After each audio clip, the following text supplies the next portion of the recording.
जी तो दोस्तों आज का जो हमारा लेसन है वो है मीडिया लाइब्रेरी को वर्डप्रेस के अंदर मीडिया लाइब्रेरी। तो मीडिया लाइब्रेरी क्या होती है, जो हमने पहले इसके ऊपर हम एक छोटा सा ओवरव्यू हम ले चुके हैं। तो अब हम इसके ऊपर क्योंकि हम वर्डप्रेस के एडमिन पैनल के ऊपर हम प्रैक्टिकली तौर पर काम कर रहे हैं, तो अब हम देखेंगे कि मीडिया लाइब्रेरी क्या होती है।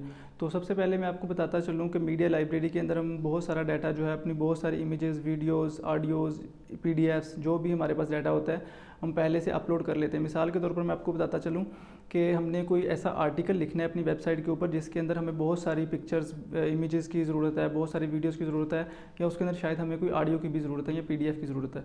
तो हम क्या करेंगे, हम पहले से अपनी वेबसाइट के ऊपर अपनी जो मीडिया लाइब्रेरी है वर्डप्रेस के अंदर, हम उसके अंदर पहले से अपनी जो इमेजेस होंगी, अपनी वीडियोज़ जो होंगी, अपनी जो ऑडियोज़ होंगी, हम पहले से उसके अंदर हम अपलोड कर लेंगे। अपलोड करके हम उनको एक लाइब्रेरी के तौर पर हम वहाँ पर रख लेंगे। जब हम अपना आर्टिकल बनाएंगे, आर्टिकल लिखेंगे, तो उसके अंदर फिर हम वहीं से उठा के उसके अंदर ऐड करते चले जाएंगे, चाहे वो हमारी इमेज है, चाहे वो हमारी वीडियो है, चाहे वो हमारी ऑडियो है या पीडीएफ फाइल्स हैं। तो हम ये सारे का सारा डाटा जो है हम अपनी जो वर्डप्रेस की जो मीडिया लाइब्रेरी है उसके अंदर हम इंपोर्ट कर सकते हैं। उसके बाद जो हमें डाटा वहाँ से नहीं चाहिए, क्योंकि हमने कोई बैकएंड पे कोई आर्टिकल बनाए हैं, को पहले से हमने आर्टिकल बनाए हुए हैं, तो उनके अंदर जो है वो कोई हमने चेंजिंग करनी है, हमने कोई चीज़ करनी है, वहाँ से इंपोर्ट एक्सपोर्ट भी कर सकते हैं। उसके बाद जो है अगर कोई ऐसा डाटा उसके अंदर पड़ा हुआ है जो जिसकी हमें ज़रूरत नहीं है, तो हम वहाँ से रिमूव भी उसको कर सकते हैं। तो दोस्तों आपने घबराना बिल्कुल नहीं है। चले हम चलते हैं स्क्रीन की तरफ और आपको बता दें कि वर्डप्रेस के अंदर मीडिया लाइब्रेरी क्या होती है और इसको हम कैसे यूज़ कर सकते हैं। बिस्मिल्लाहिर्रहमानिर्रहीम। जी तो दोस्तों आज का जो हमारा लेसन है वो था मीडिया लाइब्रेरी। तो मीडिया लाइब्रेरी जैसे कि मैंने आपको पहले भी बता चुका हूँ कि मीडिया लाइब्रेरी क्या होती है और इसको हम कैसे यूज़ करते हैं और कैसे हम इसके ऊपर हम काम कर सकते हैं। तो दोस्तों बिना किसी ताख़ीर के हम चलते हैं अपनी मीडिया लाइब्रेरी की तरफ। मीडिया लाइब्रेरी का मैं आपको सबसे पहले बताता चलूँ कि मीडिया लाइब्रेरी का फ़ायदा क्या होता है।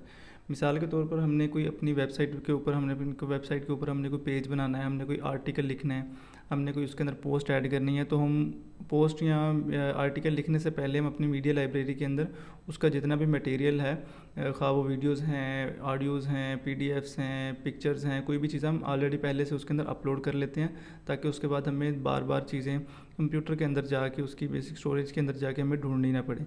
तो हम सबसे पहले क्या करते हैं, हम इसकी लाइब्रेरी के अंदर चले जाते हैं। लाइब्रेरी के अंदर जैसे कि आपको पता है कि हमने पहले से ऑलरेडी ये वाली जो है हमने मीडिया जो है हमने ऑलरेडी इसके अंदर इंपोर्ट किया हुआ है।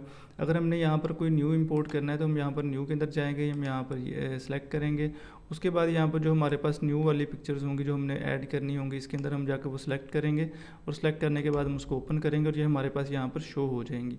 उसके बाद हमने कोई यहाँ पर कोई आइटम हमने यहाँ पर रिमूव करना हो तो हम यहाँ से रिमूव भी कर सकते हैं, हम उसको यहाँ से डिलीट भी कर सकते हैं और हम यहाँ पर इसको ऐड भी कर सकते हैं। और जहाँ इसकी लाइब्रेरी के अंदर हम जितना डाटा चाहें हम इसके अंदर ऐड कर सकते हैं और अपने लिए हम यहाँ पर सेव करके रख सकते हैं अपने आर्टिकल लिखने के लिए। उसके लिए क्या होता है, उसके लिए हम सबसे पहले चले जाते हैं अपने पेजेस, पोस्ट के अंदर हम चले गए हैं। मिसाल के तौर पर हमने कोई पेजेस बनाना है, हमने इसके अंदर पेज बनाने के लिए हमें कोई मीडिया चाहिए होता है। उसके लिए हम क्या करते हैं, उसके लिए हम सिंपली जाकर हम प्लस के निशान पे क्लिक करते हैं, इमेज के अंदर जाते हैं, अपनी मीडिया लाइब्रेरी के अंदर जाते हैं। तो ये देखें सारी की सारा जितना भी डाटा हमने इसके अंदर अपलोड किया था वो सारे का सारा हमें शो हो रहा है। अब यहाँ से हम कोई भी चीज़ अपलोड करना चाहें, हमने कोई ई-कॉमर्स का हमने स्टोर बनाना है तो हम वो चीज़ यहाँ पर हम सेलेक्ट कर सकते हैं। इसको हम बड़ा छोटा कर सकते हैं, जैसे कि हम पेज और पोस्ट बनाने के अंदर हम इसको सीख चुके हैं। तो ये तरीका होता है ये फ़ायदा होता है अपनी मीडिया लाइब्रेरी को मेनटेन रखने का, अपनी मीडिया लाइब्रेरी के अंदर पहले से अपनी जो चीज़ें हैं, अपना जो मटेरियल है अपलोड करने का।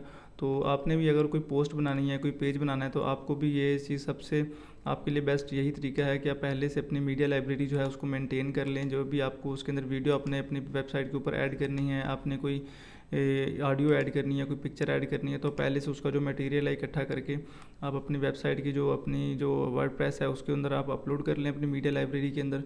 तो आपके लिए ये चीज़ सबसे ज़्यादा बेस्ट हो जाएगी। तो आपने घबराना बिल्कुल भी नहीं है कि ये मुश्किल हो सकती हैं चीज़ें, मुश्किल बिल्कुल भी नहीं है, इसके अंदर कोई चीज़ भी मुश्किल नहीं है। ये चीज़ें टेक्निकल हैं थोड़ी सी, बहुत ज़्यादा आसान चीज़ें हैं, आपने साथ साथ सीखते चले जाना है इनको। जैसा कि आपने देख लिया कि हमने अपनी ये एक जो न्यू हमने पेज बना लिया अपनी मीडिया लाइब्रेरी को यूज़ करते हुए, तो ये हमारे पास जो है यहाँ पर नीचे इस तरह का शो हो रहा है। ये क्योंकि हमने सिर्फ इसके अंदर पिक्चर्स ऐड की हैं तो सिर्फ पिक्चर्स ही आएंगी। तो इनको हमने यूज़ कैसे किया, हमने मीडिया लाइब्रेरी का हमने इस्तेमाल करते हुए हमने इनको यूज़ किया। तो आप जाके अपनी मीडिया लाइब्रेरी के अंदर दोबारा से भी आप चेक कर सकते हैं इन चीज़ों को। तो ये देखिए हमारी जो मीडिया लाइब्रेरी है वैसे की वैसी अपडेटेड ही है। तो आपने अपनी कोई भी कंटेंट लिखने के लिए, कोई भी अपनी पोस्ट बनाने के लिए, कोई भी आपने अपना पेज बनाने के लिए सबसे पहले अपनी मीडिया लाइब्रेरी जो है उसको अपडेट कर लेना है और उसको रेडी कर लेना है अपने कंटेंट लिखने के लिए, अपने पेज बनाने के लिए। थैंक यू सो मच, जज़ाकल्लाह।